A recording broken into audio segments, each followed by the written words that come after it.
11 каналында жаңылыктар, саламатсыздарбы. Студияда мен Назика Атамбекова. Бүгүн программада Кыргыз-Өзбек чек арасында жарадар болуп Наманган ооруканасына түшкөн кыргызстандык жаран мекенине кайтарылды. Жогорку кеңештин мурунку депутаты Урмат Аманбаева ден соолугуна байланыштуу СИЗО номер 1ден ооруканага которулду. Жана парламент депутаты мандаттан өз эрки менен баш тартты. Жогорку кеңештин Ата Мекен фракциясынын депутаты Жоомарт бул тууралуу арызын жазды. Чыгарылыштын негизги бөлүгүндө эми булар тууралуу бир аз кененирээк. Эки тараптуу сүйлөшүүлөрдөн кийин Кыргыз-Өзбек чек арасында жараат алып Наманган ооруканасына түшкөн кыргызстандык жаран Кыргызстанга өткөрүлүп берилди. Бул тууралуу чек ара кызматы бүгүн маалымдады. Эске салсак, 9 январда Жалал Абад облусуна караштуу Сары көпүрө аймагынын Өзбекстан менен чектешкен Кең Сай автожол өткөрмө бекетинде кыргызстандык октон жараат алган. Алдын ала маалыматтар боюнча, Кыргызстандын 4 жаран такталбаган аймакты чек араны бойлой өткөн суу түтүгүн иштен чыгарууга аракет кылган. Натыйжада өзбек чек арачылары менен кыргызстандыктар ортосунда чыр чыгып, жаңжалда курал колдонулган. Жарадар болгон кыргызстандык Өзбекстандын Наманган шаардык ооруканасына жаткырылып, анын абалы канааттандырарлык экени кабарланган эле. Башка жаңылыктардан Жогорку кеңештин мурунку депутаты Урмат Аманбаева СИЗО номер 1ден ооруканага которулду. Бир ай мурун экс-депутатка улуттук хирургиялык борборунда операция жасалган. Бүгүн эртең Аманбаева травматология жана ортопедия борборуна которулуп, ал жерде ага дагы операция жасалат. Аманбаева кандай операция жасаларын анын жактоочулары ачыктай элек. Эртең 12 январда Бишкек шаардык сотунда экс-депутатка карата коррупция айыбы боюнча сот иши улантылат. Жогорку кеңештин 5-чакырылышынын депутаты буга чейинки инстанциядагы сот 9 жылга эркинен ажыраткан. Эске салсак, Аманбаева Ошто кургагычка каршы күрөш боюнча медициналык борбордо башкы эсепчи болуп турганда коррупциялык схемаларды түзгөн деп айыпталып келет.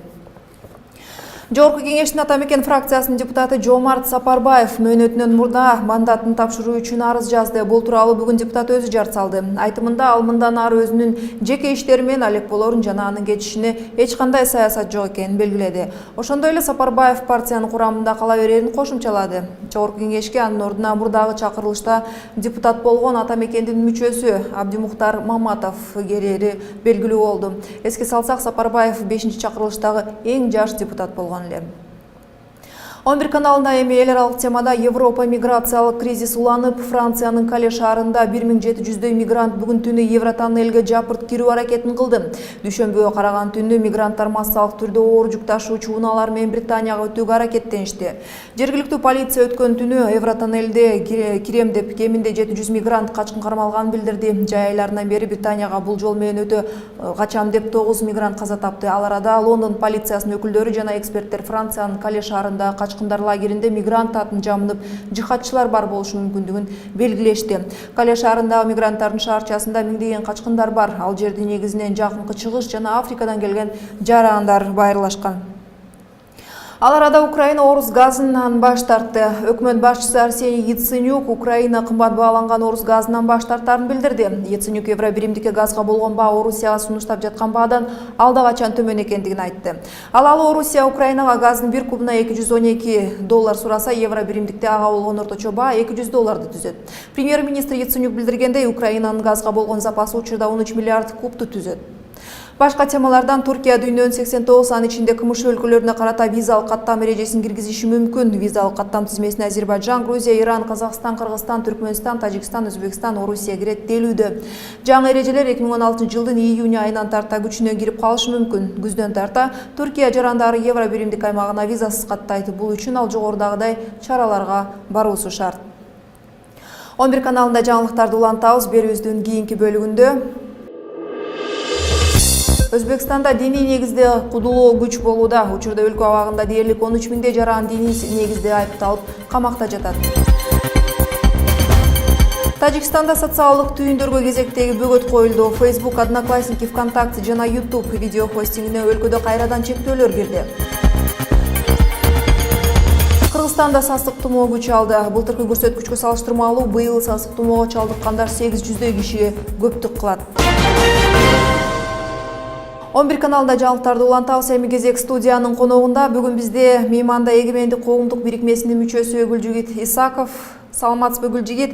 Бүгүн талкуулана турган тема Түркия кымшы өлкөлөрүнүн анын ичинде Кыргызстанга визалык каттам эрежесин киргизүү жагын карап жатат. Айтсаңыз, бул Кыргызстанга канчалык түйшүк жаратат? Саламатсыздарбы. Өзүңүздөр билгендей, Түркия менен Европа биримдиги ортосундагы келишимдин күчүнө киргенге чейин али бир топ убакыт бар. Себеби Европа биримдиги Түркиянын алдына 35 багытта сүйлөшүүлөр жүргүзүп атат. Бул визаны 89 өлкөгө визаны коюу маселеси, бул ошол 35 багытта толук сүйлөшүүлөр жүрүп бүткөндөн кийин анан ишке ашмакчы. Европа биримдигине Түркия мамлекети толук мүчө болгондон кийин анан бул 89 өлкөгө карата виза колдонула баштайт да. Азыр ага али убакыт бар. Анткени түрк мамлекети Европа биримдигине сүйлөшүүлөрдү ошо мүчө болуш үчүн ал кездеги Европа биримдиги деп аталбайт эле. 59-жылга айрылган да. 59-жылдан берки процесс дагы деле уланып келатат. Акыркы мына 2005-жылдан бери бул процесс кичине ылдамдап калды.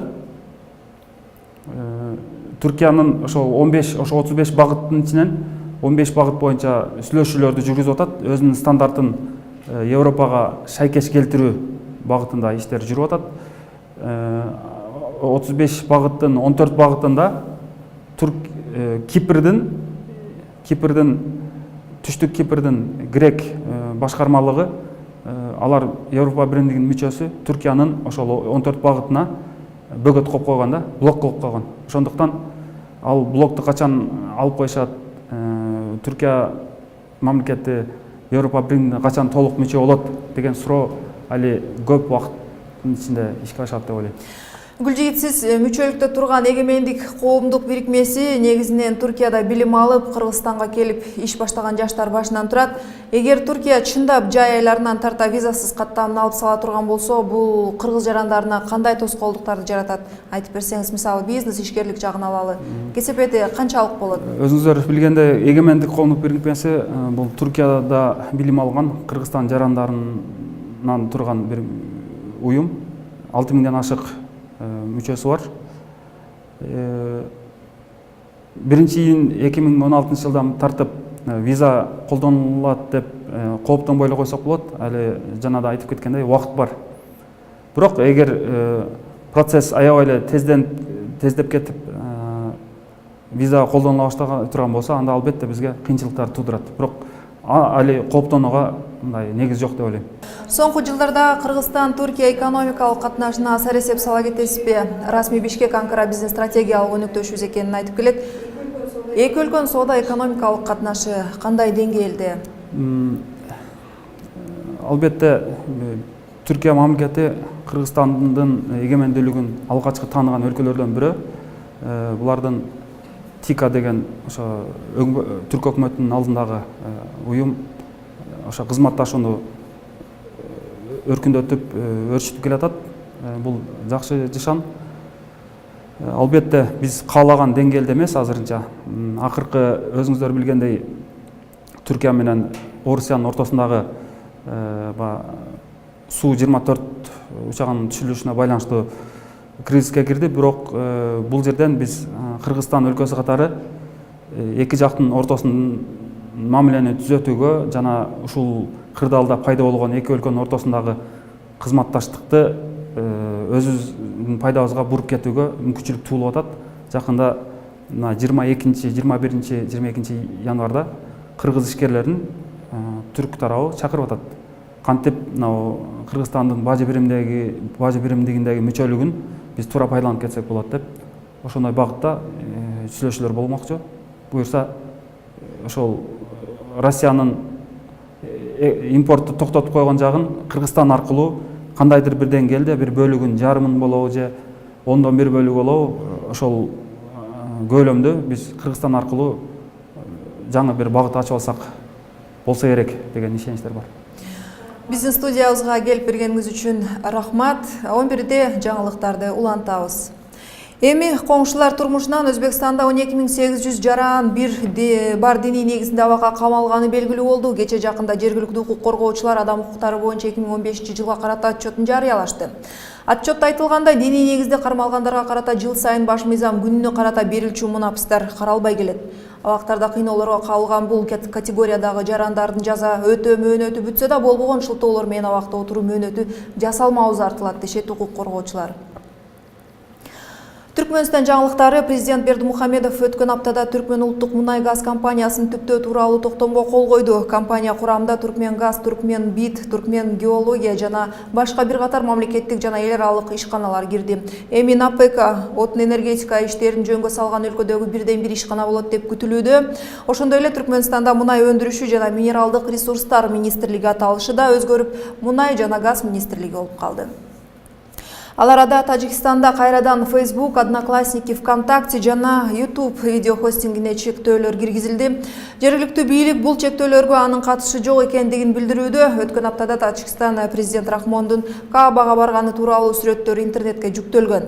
Жергиликтүү байкоочулар социалдык түйүндөргө болгон чектөөлөр бул иш-чарага гана карата убактылуу алынган деп болжошууда. Жергиликтүү жаңылыктарга өтсөк, 2016 жылдын 1-аптабында Кыргызстанда 1943 адам сасык тумоого чалдыкты. Бул былтыркы көрсөткүчкө салыштырмалуу 847 кишиге көптүк кылат. Жыл сайын Кыргызстанда калктын 5-15% чейин бөлүгү сасык тумоого чалдыгып турат. Саламаттык сактоо министрлиги сасык тумоого каршы 24,1 миң вакцина менен камсыздандырылганын билдирди. Саламаттык жаатында улантсак, Тамак ауланы Бишкек инфекциялык ооруканасында учурда 20 адам дарылануудан өтүүдө. 6-7 январь күндөрү ооруканага Тоос Тороо жана Кочкор райондорунан массалык уланып, жалпы 14 адам түшкөн.